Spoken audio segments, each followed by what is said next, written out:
Hello everyone, I'm Zerkrexor, and in this video I will do my best to help you understand how to play Dragon Ball Heroes. This video is mainly for people who are new to the Heroes games and have perhaps only seen the Super Dragon Ball Heroes episodes that came out recently. Believe me when I say there is much more to it than meets the eye. Do keep in mind that this is more of a strategy type of game rather than an actual fighting game, like most Dragon Ball games. However, if you've seen any gameplay footage of the game, you've probably got a lot of question marks with what you see on screen. I'm here to help you out with that, so without further ado, let's get started. So I'm gonna go on about different points, and then hopefully at the end of the video, when all put together, you'll have learned how the game works. First of all, I will show you the cards. These are some of my custom-made decks that I use in the game. I'll choose this one that has characters which link up with each other. So here we have 5 Xeno characters. Each of these characters have their own abilities, their own set of stats, states, and a type. Now for Goku, as you can already see, he's already a Super Saiyan, and this card doesn't allow him to transform any further. He's an EL type, which has no further meaning other than that he can combine an attack with another card that is an EL type, and that is pretty much all there is to it. Then there's the HP, which gets added to the total HP of the entire team. The power is how much damage he'll do, should speak for itself, and then there is the guard, which is what is for the charge impact and taking hits. I'll explain what the charge impact is later when I show you a battle. For now, let's stick to the cards. Now when you look at the card, here at the bottom it shows all the stats, the type, but it also shows the number 6. So you're probably wondering, what could that mean? This is how much energy is required for the character to use their death blow, aka their super attack. But then it also shows this icon of 3 cards being pushed forward right next to each other. I'll get into that in a bit as well. Now here we have Xeno Goten. He's an HR type. You can see his HP, his power and guard, and his death blow requires 5 energy bars. But then here you also see an icon again, but instead it shows Xeno Goten and Xeno Trunks next to each other and then Gotenks right next to it. This means that if you use the right cards, you can fuse the two together when certain conditions are met. Allow me to show you what it takes for these two to fuse. As you can see here, it says during the second round when attacking, it will trigger this effect and merge the two into Gotenks. With the addition of these two fusing, their fighting power doubles every turn and you recover some energy, which you can use to go first instead of second. In addition, it greatly increases your chances at getting a Miracle Perfect if you win the charge impact, which from as far as I know, it means you do more damage regardless, but the plus 2000 during that attack is just on top of that. It is also a one-time addition, but this will happen regardless, so long as you get the attack going, which is why it says permanent. So a lot of different characters have their own abilities, which you can work with during battles. You just have to know what it does, how to activate it, and once you know that, use it in a battle to defeat your opponents. That said, allow me to demonstrate it in a battle, since I have mentioned things such as charge impact a couple of times, but I've yet to show you as well as explain what it actually is. I already had a mission selected for this, so we'll go in right now. Now before every mission starts, you have to select a badge. Now to keep it simple, every badge has different boosts that will benefit you during battles in a specific round. So for example, the one I am on right now loses the power of an enemy by 1000 points, but this effect goes in one time in the 4th round. You can see that because it says 4R on top of the effect. Other badges could be in the 2nd round, the 3rd round, or maybe even the final round. Depending on which team I use and how I set up the fight, I will use a different badge to benefit from. If I were to be fighting a really strong opponent, I will want to decrease their power as much as possible, or perhaps their guard. With an easier opponent, I'd rather boost my power so I can end the battle faster. It all depends on what you seek in a battle and what you should prioritize with the abilities of your characters. Hoping that wasn't too confusing to understand. So after choosing your badge, you have a couple of battle items you can use to benefit from. The XP boost gets added after the battle ends, the HP gets added to your total HP during your battle, and the energy gets added to your energy gauge. Something that is crucial to know is that you should be careful when using the energy ones, as some enemies might take them away with whatever BS ability they have in every round. This is something for when you're facing really difficult opponents, just a heads up. Now let's enter the battlefield. So we're fighting against the androids, and it has a challenge to get an ultra clear. Do not lose a charge impact to get it, which we will finally get into. We have an ability activated because I use 2 compatible characters, which is always useful. They have their own abilities as well, but unfortunately I can't say what they are due to the language barrier, and only so much is translated in my build of the game. Now it might look a bit confusing with everything you see on the screen the first time, but it really isn't. At the bottom left corner you see your full HP. When this hits 0, you're dead. It speaks for itself. The bottom right corner is a timer for how much time you have to set up your team and place them around. You have your team on the left with all of their types to remind you at all times, and if anything, the card underneath them also reminds you. At the top left, you have your charge impact power. The higher this is, the better, as it will decide whether you get to attack first or second. Underneath this is your energy gauge. You'll need to fill this gauge for your characters to use their death blow, aka their super attack. Remember how we said Goku required 6 energy bars for him to use his death blow? That means it needs to be 6 or higher for him to use it. But be wary, as some enemies might decrease your energy gauge. Not just at the beginning of the battle, like I mentioned before, but it could happen during the battle later on. Now how do we fill the energy gauge, you ask? As you can see here, the characters have a tiny bar right next to them. This is what will help fill up the energy gauge, but also increases the power of your attacks. It also depends on which part of the zones they are on. Some characters give an energy bar when they are on the yellow zone, and some only give a bar when they are on the orange or red zone. A quick explanation on the zones. The blue zone is where your characters recharge. You want to put the characters you want to recover or charge their energy bars in the blue zone. This is very important because you can't simply keep on attacking if they have very little to no energy in their gauge next to them. This means that your characters do not attack when they are here. The yellow zone takes 1 bar, the orange zone takes 2 bars, and the red zone takes either 3 bars or all of it, and has the biggest boost towards your charge impact and energy gauge. Now that we know what the entire zone consists of, let's move on to the actual setup. If we want the best out of Goten and Trunks, we have to fuse them into Gotenks. We can't do that yet, because they can only fuse in the second round. This means that I should put these 2 on the blue field and let them recharge their energy for this round. However, Goku, Gohan and Vegeta are linked together, and I can use this while the other 2 recharge. They don't have much energy either, so I'll keep them on the yellow zone for now and see how we do during the charge impact.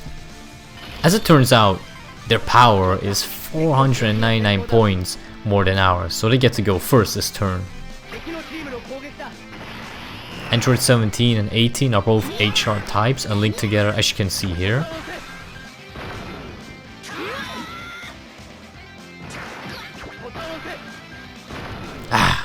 I've lost both charge impacts, so the challenge for Ultra Clear is not in it for me anymore, sadly. But we can still keep going. Now it is our turn to battle. Looks like we won the charge impact with Goku. Not exactly great damage inflicted, but that will come. Sadly, we lost that charge impact by a hair, which led to 17 having his guard up this time. Oh well.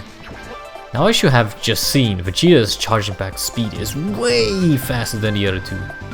This is because it comes with a lot of power, making it hard to succeed. We lost that charge impact as well, unfortunately, as it was rather difficult to time it right, but let's see how we do it in the next round. We get some boosts again, and so do they. And now because conditions have been met, and we are in the second round, it is time for these two to fuse. Of course you have the choice to keep them as is, but here you'd be silly not to, as it will give you a better chance at winning. And so, adult Gotenks is born!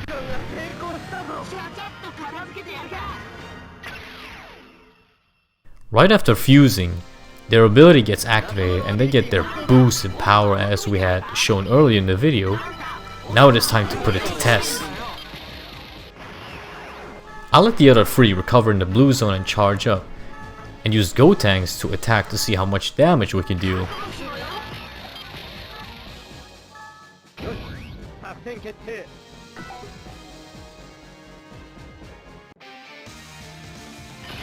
As you can see, Gotenks overpowers both 17 and 18 at full power in the red zone. We just need to take care of the charge impact and hope for some good damage. Timed it so perfectly we got a miracle perfect. And we dealt some nice damage to them. Now we need to stand our ground and guard by winning the charge impact again. Thankfully, we do, and we don't take much damage. Oof. Sadly, their link-up ability gets activated. This turn they will carry this out no matter what. There's no stopping or avoiding this. All you can do is sit there and watch as they attack you. My Goku, Gohan and Vegeta also have theirs, which we might get to see if we make it to the right round and meet the conditions. But let me explain what is going on right now. When characters who link up and have met the right conditions, which could be simply to have only 2 or 3 of them attack in a specific round, it will activate after the charge impact, and like so, they will attack you, which can do nothing about.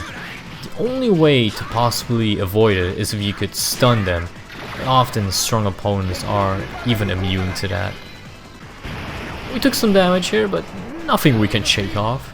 We move on to round 3, and we have an ability activated for all of us. Now that the other 3 are ready to go, move them all the way up front into the red zone and let Gotenks rest just in case.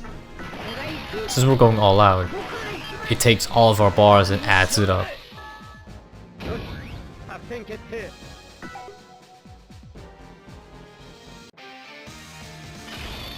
Sadly, we don't go first, but go second again. But let's see how we do.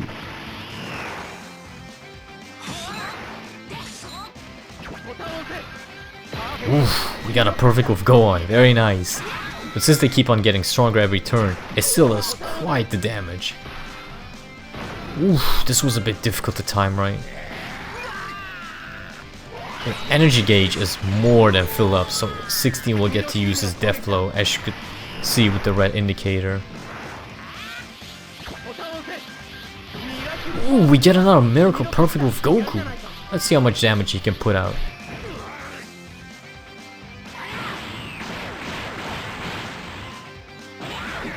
Nearly 4k, not bad. Oof, that was a close one, but still won it. Can he finish the job?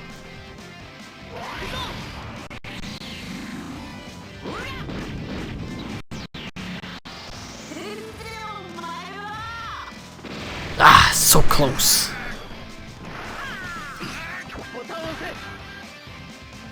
Oof, that was close.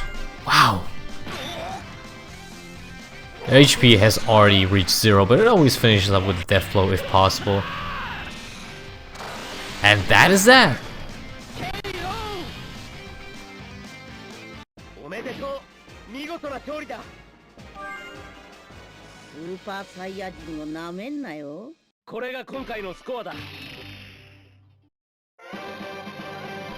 We won that battle and even got a brand new card for it.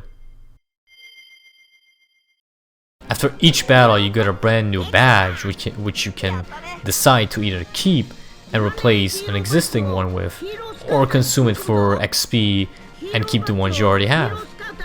I don't plan on replacing the ones I already have, since I've had them for a while and I find them very useful, so we'll be getting rid of the new one.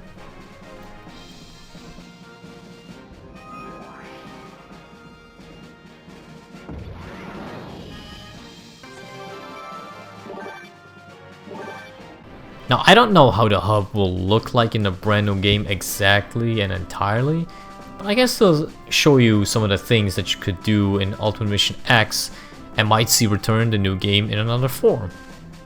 So the developers often release a ton of QR codes, which could in return trade for new cards or items, and also coins. With these coins, you could use them to basically trade them in for new cards or items as you please. The coins all have a rarity ranging from blue, bronze, silver, gold, and what I call platinum. The rarer the coin, the better the rewards. Makes sense, right? I still have one bronze coin left, so I'll go use it right now to show you what it looks like.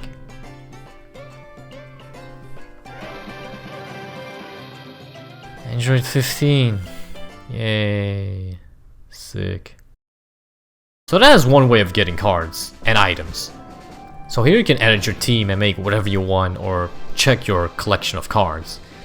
Not sure if it will be the exact same in a new game, but I don't see it being that different. Anywho, so these are some of the decks I've built and that I've used. The one I just used is also in here obviously, but I've tried a lot of different things. I've tried running a Xeno team, a Super Saiyan Free team, a villain team, and I even have a team that consists of Bojack and his henchmen, or whatever you want to call them. I don't think there is that much to say about the cards, as I've already explained what they can do, what you should be looking at and all that. But you can always try going for whatever you wish for. Like, let's say if you wish to run a team of Mr. Satan, Yamcha, Garlic Jr., Frieza, and Broly, you definitely can. I'm just giving you a random example, but it is definitely possible. So I really hope that they come with some good abilities though, because I highly doubt they stand a chance in a Time Breaker missions. I wouldn't try it or recommend it. So the major difference would be that in the new game you can have of up to 7 characters, while here you could only have up to 5. This is probably due to limitations or whatever it is, but regardless, since the game is coming out on the Switch and the PC, it can probably handle more. Other than this, there are plenty of other modes to spend your time on. You can enter the World Tournament and face off against different teams, face off against someone in an online 1 versus 1, create your own mission and share them online, and of course, play the story mode. From what we've seen and heard, there are a lot more things to come to the game that has to be shown off and be revealed. I've just done my best here to help those who use it and have no idea what they are getting themselves into. Hopefully I've been helpful at the very least. Certainly I'm hoping to see some of you on a battlefield online when the game drops in April. If you have any further questions, feel free to leave a comment and I'll do my best to answer them. I'll be uploading more Super Dragon Ball Heroes related videos, especially when the game gets dropped, so be sure to subscribe. Please leave a like, and thank you for watching.